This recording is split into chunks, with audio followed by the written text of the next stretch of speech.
Thank you. You know, today I was coming down here, and there was a car in front of me, and this gentleman is just going at 30 kilometers an hour in an 80 kilometer zone. And it's frustrating. Cars whipping by the next side. What I did, I stepped on the gas and moved forward in the other lane. And the minute I did that, the red light came on.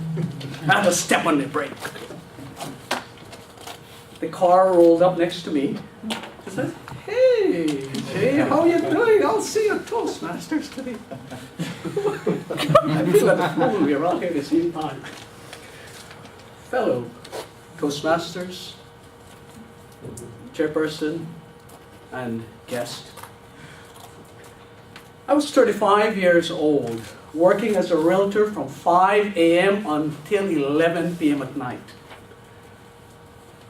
It was full pedal, full trotting, on the express lane of life, almost going to a crash, almost burnt out.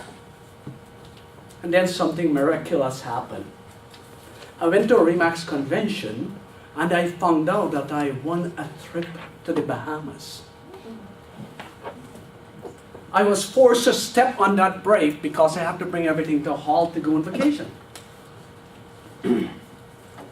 That week, I did absolutely nothing, but I achieved a lot. First day, I sat at the beach, looking at the waves as they hit the shore, and my thoughts took me back to when I was age 6. The ice cream truck came by. "Mommy, I want ice cream! Daddy, I want ice cream!" "Sorry, son, we don't have enough money. We can't buy ice cream."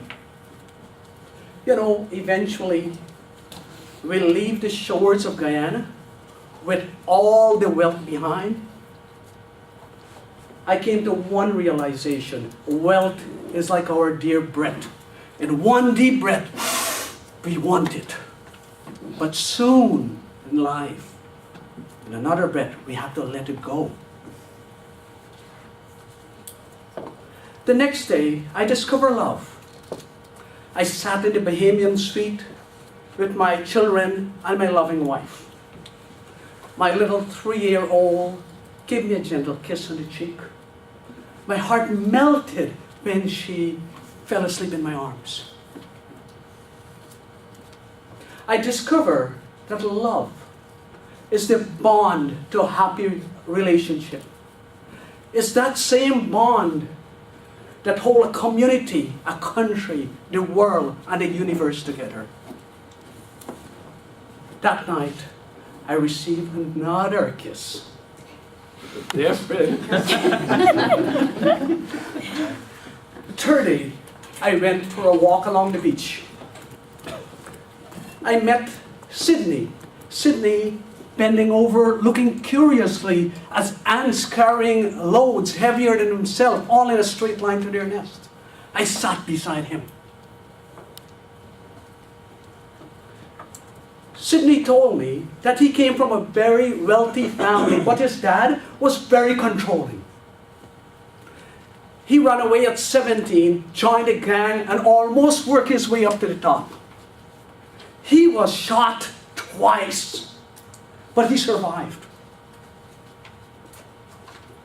Sydney told me that at 70, his biggest regret in life is that he took from society, but did not give back to society.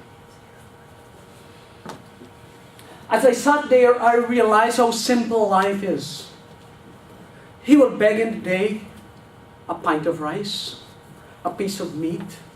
He will cook in an old tin can. And after dinner, he take his little harmonica and he will play. Amazing grace.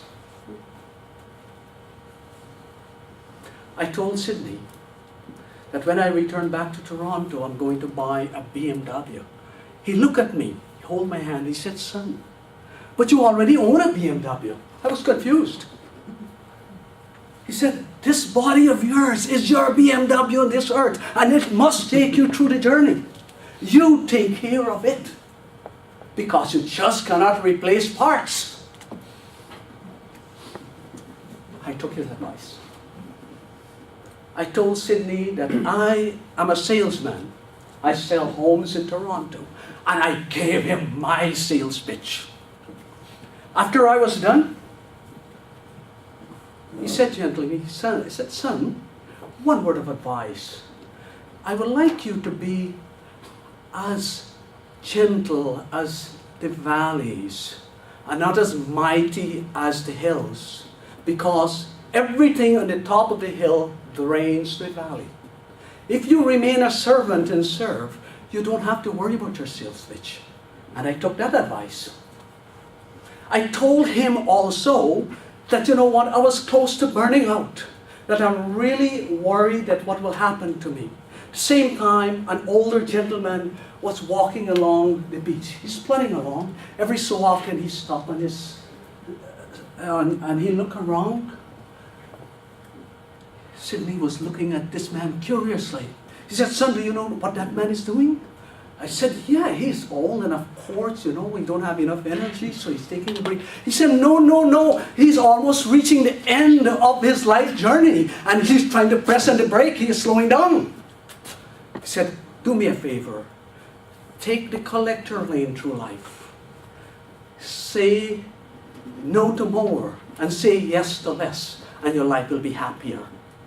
I took that advice, returned to Toronto, a changed person. I step on the brake, and I work less hours, and I found things work out better. Would you people take Sydney advice, and when you are getting in a busy route, step on your brake? Would you take Sydney advice and sometimes say no to more? Yes to less? After all, happiness is an internal job. Thank you.